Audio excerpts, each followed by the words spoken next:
Hello दोस्तों, कैसे हैं आप सभी का स्वागत है आपके अपने यूट्यूब चैनल रेवन स्टडी में। मेरे प्यारे विद्यार्थियों, जैसा कि मैंने आपसे कहा था कि बेईमान दुकानदार की एक और वीडियो आपको प्रदान करूंगा, जिसमें आप और भी अच्छे से समझ पाओगे कि बेईमानी किस आधार पर होती है और किस तरह से उनके सवालों को हल किया जाता है। ठीक है, तो कल की वीडियो में आपने बहुत सारे प्रश्न पढ़े और बहुत अच्छे से समझ में आया होगा, इसकी पूरी मुझे उम्मीद है और मैं आशा करता हूं कि आप पूरी तरीके से सहमत हैं कि हाँ, मज़ा आ गया और बेईमान दुकानदार अब मुझसे गलत नहीं होगा ना। तो ऐसे ही प्रश्नों के साथ मैं आज फिर से आया हूं और बहुत अच्छे सवाल हैं, आप एक बार नज़र डाल लीजिए। ठीक है, इसके बाद तो फिर मैं हल करा ही दूंगा। ये पहला सवाल था, ये दूसरा है और ये तीसरा है, चौथा और ये पाँचवा और ये छठा। ठीक है ना, तो ये 6 सवाल हैं। ठीक है, तुरंत करेंगे, बिल्कुल जल्दबाजी अब करनी है क्योंकि आपने पढ़ लिया है। ठीक है, तो आराम से करेंगे, कोई दिक्कत नहीं है। ठीक, चलो शुरू करते हैं कि एक व्यापारी अपने सामान पर 80% अधिक मूल्य अंकित करता है। तो 80% कितना होता है मेरे प्यारे भाइयों? तो 80% होता है 4/5, होता है ना 4/5। आप कहोगे कि हाँ गुरुजी होता है, मतलब मूल्य 5 था और 4 अधिक अंकित किया तो कितना लिख दिया? 9। बात समझ में आ रही है? 80% अधिक अंकित किया था, मतलब मूल्य 5 था, 4 अधिक अंकित किया तो कितना लिखना पड़ा? 9। फिर क्या है? 20% छूट भी प्रदान करता है। अच्छा, 20% की छूट, तो 20% होता कितना है? 1/5 होता है ना, मतलब 5 की वस्तु 4 में दे दी गई। मूल्य है ही सारे मूल्य। यदि वह बेचते समय 10% कम वजन तौलता है, देखो बेचते समय 1000 ग्राम की जगह कितना देता है? 900 ग्राम। 10% 1000 का कितना होता है? बोलो, 100 ही तो होगा, तो 100 घटा दिए। अब अनुपात निकालो, तो ये क्या है? वजन है ना, कितना आएगा? 10:9 आएगा। लेकिन आपको यहाँ तो मूल्य चाहिए ना, यहाँ भी आप मूल्य रखेंगे। तो मैंने क्या बताया था कि जो मूल्य का अनुपात होगा वो वजन का जस्ट उल्टा होता है, तो कितना हो जाएगा? 9 से 10 हो जाएगा ना। बस अब छूट क्या होती है? लगातार हर चीज़ एक ही वस्तु पर, एक ही माप पर क्या हो रहा है? लगातार हो रहा है। एक ही वस्तु पर लगातार, पहले अधिक अंकित किया, फिर छूट दी, फिर कम वजन तोला, तो सब लगातार हो रहा है। लगातार हो रहा है ना, तो हम कर सकते हैं, क्या करेंगे? 9 से 9 काट दिए, 5 दूना 10, और तो कुछ कट नहीं रहा। यहाँ कितना आया? 5 गुणा कर देंगे ना, और यहाँ कितना आया? 8। ठीक है, तो यहाँ से आप देख पा रहे हैं और मैं भी देख पा रहा हूँ कि 5 से कितना हो गया? 8। 3 क्या हो गया? बढ़ गया। 3 ज़्यादा मिल रहा है, किसके सापेक्ष? 5 के सापेक्ष, गुणा 100। तो 5 से कितनी बार? 20 बार, और उत्तर आ गया आपका 20×3 60%। खत्म। ए ऑप्शन आपका सही हो गया। मतलब 5 रुपये से 8 रुपये मिल गए आपको। 5 से कितने मिल गए? 8। तो कितने का प्रॉफिट हुआ? 3 का। किसके सापेक्ष होगा भाई? जो पहले मिल रहे थे उसी के सापेक्ष तो होगा, 5 के सापेक्ष। तो 3/5 गुणा 100 कितना हो जाएगा? 60%। उत्तर आ गया। अगला सवाल देखो, एक दुकानदार वस्तु को बेचते समय 10% कम कीमत पर बेचता है, मतलब 10 की वस्तु 9 में बेच दी गई, कम कीमत पर बेच रहा ना, और वह अपनी वस्तु पर कुछ प्रतिशत अधिक अंकित करके, अब कुछ प्रतिशत अधिक अंकित कर रहा है। आपने सोचा कि यार कितना करेंगे, ये तो पता ही नहीं, तो आप मान लो कि x से y कर दिया होगा, अंकित कर दिया। पूरे सौदे पर लो, पूरे सौदे पर 20% का क्या हुआ? लाभ। 20% का लाभ हो रहा है, मतलब 20% कितना होता है? 1/5, मतलब 5 की वस्तु 6 में बेच दी गई, लाभ हुआ ना। अब क्या करना है बताइए, उसने कितने प्रतिशत मूल्य बढ़ाया? तो मेरे प्यारे विद्यार्थियों, यहाँ से आपको x और y निकालना पड़ेगा। कैसे निकालोगे? इसका गुणा कर दो इससे और इसका गुणा कर दो इससे। तो यहाँ गुणा करेंगे तो 10 छिक्का कितना हो जाएगा? 60, और यहाँ करेंगे 9 का 5 में तो कितना हो जाएगा? 45। मतलब 45 की मूल्य से 60 हो गया। ठीक है, कितना बढ़ गया? आप कहोगे 15 बढ़ गया ना। तो 15 बढ़ गया, किसके सापेक्ष? 45 के सापेक्ष, और गुणा 100। तो 15×3 45, और 100/3 कितना होता है? आप भी जानते हैं और मैं भी जानता हूँ कि 33.33%। खत्म काम। ए ऑप्शन आपका सही हो जाएगा। कुछ नहीं है, कुछ है ही नहीं, बस आपको कॉन्सेप्ट ही पकड़ना है। एक कॉन्सेप्ट पकड़ के रखो, हो गया काम, हो जाएगा ना। देखो अगला सवाल कि एक दुकानदार वस्तुओं को बेचते समय 16 से ही 2/3% कम तौलता है। अब 16 सही 2/3% होता कितना है? 1/6। ठीक है, तो आधार क्या है? 6, मतलब 6 की जगह पे एक कम तौलेगा तो कितना देगा? 5। एक क्या है?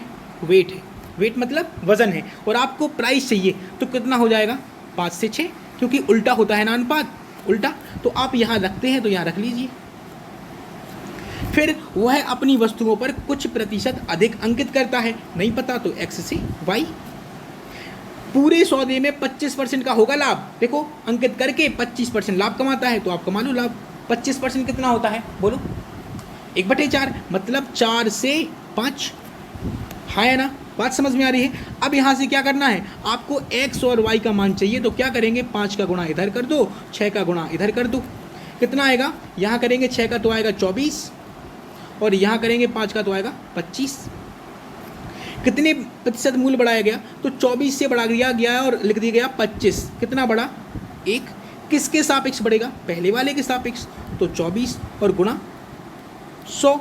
तो इसकी जब हम हल करेंगे, दशमलव में निकालेंगे, तो आएगा ए ऑप्शन, 4.16%। इतना तो कर ही सकते हैं आप, आसानी से हो जाएगा, कोई दिक्कत नहीं है।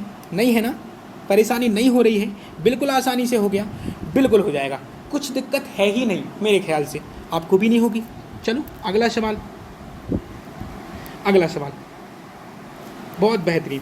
क्या है कि एक दुकानदार अपनी वस्तुओं को क्रय मूल्य पर बेचने का दावा करता है, लेकिन 1 किलोग्राम के स्थान पर कुछ कम वजन प्रयोग करता है। ठीक है, 14 सही 2/7% क्या होता है? लाभ। अब ये होता कितना है गुरुजी? इतना बता दीजिए। तो आप कहेंगे कि इसका हो जाएगा 1/7। ठीक है, जब लाभ प्राप्त कर रहा है तो 7 की वस्तु कितने में? 8 में बेची गई होगी, तभी तो लाभ होगा, होगा ना लाभ। तो एक क्या है? ये मूल्य है ना, मूल्य। अंत में पूछा क्या है? तो बताओ उसने 1 किलोग्राम के स्थान पर कितना कम वजन प्रयोग किया। तो देखो ये मूल्य है और आपको वजन चाहिए, वजन। तो वजन के लिए क्या हो जाएगा? मूल्य का उल्टा। कितना? 8 से 7, अनुपात ही तो था ना। बोला क्या है कि पहले 1 किलोग्राम वजन प्रयोग करना था, तो पहले करना कितना था? 8, और क्वांटिटी में कितना है? 1 किलोग्राम। मतलब ये है कि 8 रेशियो बराबर है 1000 के, तो 1 रेशियो बराबर 125 के हो जाएगा ना। तो 7 रेशियो निकाल लो, क्योंकि 7 रेशियो में ही वह वजन प्रयोग कर रहा है। तो 1 रेशियो बराबर 125, तो 7 रेशियो बराबर 125 गुना 7, तो 7 पंचे 35, हासिल आई 3, 7 दूनी 14 और 3 17, और 7 एकम 7 1 8, 875 ग्राम क्या कर रहा है? प्रयोग कर रहा है। हो गया काम। इतना सा तो प्रश्न था, इसके ऑप्शन नहीं दिए ना मैंने। हाँ, तो कोई दिक्कत नहीं है, 875 ग्राम ही आएगा। ठीक है ना, हो गया सवाल। चलो अब अगला करते हैं। क्या बात है, बहुत बढ़िया सवाल, बेहतरीन। देखो, भाषा कुछ भी हो, मैं ये सवाल क्यों लगवा रहा हूँ आपको कि भाषा कुछ भी हो, आप देख पा रहे हैं कि देखो एक ही कॉन्सेप्ट से पूरा बेईमान दुकानदार का जो भी कॉन्सेप्ट था सब कुछ खत्म। कुछ भी कहे आपको तो बस अपना कॉन्सेप्ट पकड़ना है कि कैसे क्या होता है, बस, और कुछ नहीं। एक दुकानदार अपनी वस्तुओं को x% हानि पर बेचने का दावा करता है। हानि मिल रही है तो मतलब x% की हानि अब दी तो है नहीं कि इतनी परसेंटेज है, तो आप मान लो कि x की वस्तु होगी और y में बेच दी गई होगी, हानि हो रही है, कोई बात नहीं। लेकिन वह बेचते समय 20% कम वजन का प्रयोग करता है। बेचते समय मतलब 1000 की जगह पे कितना? 800 ग्राम।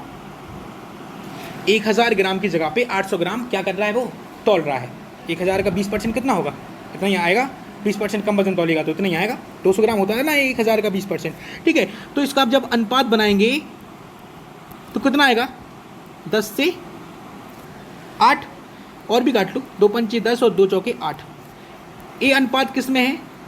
वेट में, मतलब वजन में। और आपको मूल्य चाहिए तो क्या हो जाएगा? 4 से 5। बोलो हाँ है ना, हो जाएगा ना। फिर क्या है, उसे पूरे सौदे में, आप भी लिख लो पूरा सौदा, 20% का लाभ होता है। ओहो, 20% का लाभ, 5 से 6, खत्म काम। अब तो इतना सवाल सरल हो गया कि पूछो ही मत। x और y चाहिए, कैसे निकलते हैं? इनका कैची गुणा इनसे और इनका गुणा इनसे। तो जब करेंगे तो आएगा 25 और यहाँ करेंगे तो आएगा 24। देखो साफ समझ में आ गया कि हानि हो रही है। उसने बोला भी था कि x% की हानि हो रही है। तो कितने की हानि हो रही है? 1 की। किसके सापेक्ष होगी? पहले के सापेक्ष, गुणा 100। तो 25 100 का 100, तो हानि कितने की हुई? 4% की क्या हो गई? हानि, बात खत्म, ऐसे लगाना था। बोलो बोलो कितना शानदार था, मज़ा आ रहा है ना, मज़ा आ रहा है ना। चलो और भी मज़ा आएगा, इस सवाल में सबसे ज़्यादा मज़ा आएगा। पूरा कॉन्सेप्ट है इसमें, अगर ये समझ में आ गया ना तो समझो बेईमान दुकानदार का कॉन्सेप्ट खत्म, अध्याय खत्म, आपको कभी पढ़ने की ज़रूरत पड़ेगी नहीं। देखो, एक बेईमान दुकानदार वस्तुओं को क्रय मूल्य से 20% अधिक अंकित करता है। 20% अधिक, 20% होता कितना है, 1/5 होता है ना, तो मतलब 5 की जगह पर 6 अंकित कर रहा है। मूल्य है, मूल्य लिख लिया, तथा वस्तुओं पर 10% की छूट देता है, मतलब 10 से 9। 10% कितना, 1/10, तो 10 होगा, 10 अंकित मूल्य होगा और 1 की छूट देगा तो कितने में बेचेगा, 9 में। बोलो है ना। इसके साथ वह खरीदते समय 20% की वजन की क्या करता है, चोरी। यहाँ समझने वाली बात क्या है, देखो ध्यान से समझना, मैं आपको कुछ समझाने वाला हूँ, बहुत ध्यान से, ठीक है, बहुत ध्यान से समझना। और खरीदते समय 20% वजन की चोरी कर रहा है, मतलब 1000 की ग्राम की जगह पर वह कितना लेकर आ रहा है, 1200 ग्राम। 20% की वजन की चोरी करेगा तो 1000 का 20% 200, 1000 की जगह पर कितना लेके आ रहा है, 1200। जब यहाँ लिखा हो ना खरीदते समय, ये लिखा हो, तो जो वजन में अनुपात होगा वही मूल्य में अनुपात होगा। याद रहे, अगर खरीदते समय की बात हो रही है तो जो वजन में अनुपात होगा वही किस में अनुपात होगा, आपका मूल्य में।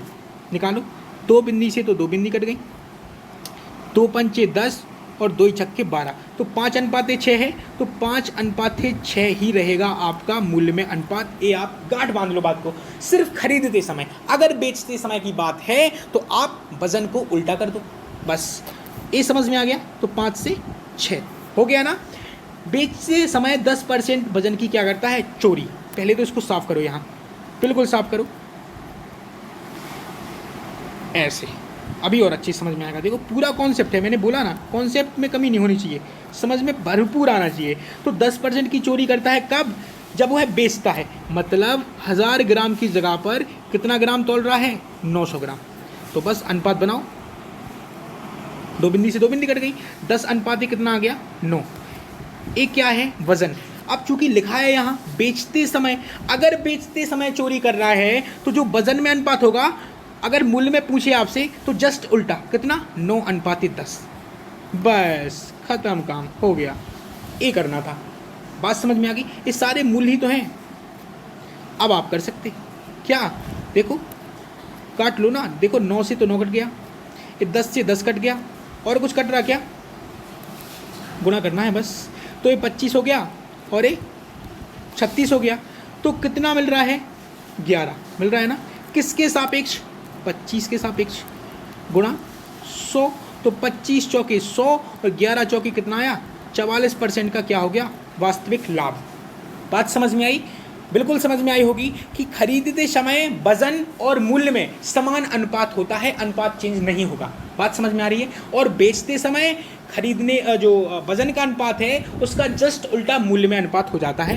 ये बात आपको याद रखनी है, बस और कुछ नहीं है। तो यहाँ से आपका बेईमान दुकानदार खत्म, लाभ हानि खत्म, डिस्काउंट खत्म। अब नया अध्याय शुरू होगा तो पता लग जाएगा, जो भी चैप्टर में शुरू करूँगा कल वीडियो अपलोड हो जाएगी, आप देख लीजिएगा। ऐसे ही शानदार प्रश्नों के साथ फिर से मुलाकात होगी, तब तक के लिए नमस्कार। बस पढ़ते रहिए, ठीक है ना।